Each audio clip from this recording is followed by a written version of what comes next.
অবশেষে নিম্ন গ্রেডের সরকারি চাকরিজীবীরা নবম পে স্কেল পাবে আগামী মাস থেকে। সরকারি চাকরিজীবীদের দীর্ঘ প্রতীক্ষিত নবম জাতীয় পে স্কেল বাস্তবায়নের প্রক্রিয়া এখন শেষ পর্যায়ে রয়েছে।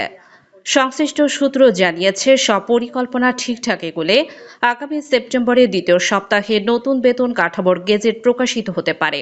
আর অক্টোবর মাস থেকেই সরকারি কর্মকর্তা কর্মচারীরা নতুন স্কেলে বেতন তুলতে পারবেন বলে আশা করা হচ্ছে। নতুন এই পে স্কেল কার্যকর করা হবে 1 জুলাই 2026 থেকে। ফলে জুলাই, আগস্ট ও সেপ্টেম্বরের এই 3 মাসের মূল বেতন নতুন কাঠামো অনুযায়ী পুনর্নির্ধারণ করে বকেয়া অর্থ পরবর্তী সময়ে সমন্বয় করা হবে। তবে মূল্যস্ফীতির চাপ ও সরকারের আর্থিক সক্ষমতা বিবেচনায় বকেয়া এই অর্থ এককালীন পরিশোধ না করে কয়েকটি ধাপে দেওয়ার পরিকল্পনা রয়েছে, যেন সরকারের ওপর অতিরিক্ত আর্থিক চাপ তৈরি না হয়।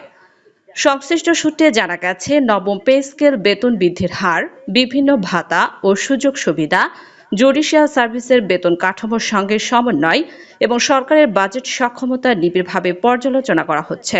এসব বিষয় চূড়ান্ত করতে কিছুটা সময় লাগার এর আগে আগস্টের গেজেট প্রকাশের কথা থাকলেও বর্তমানে সেপ্টেম্বরের দ্বিতীয় সপ্তাহকে লক্ষ্য নির্ধারণ করা হয়েছে।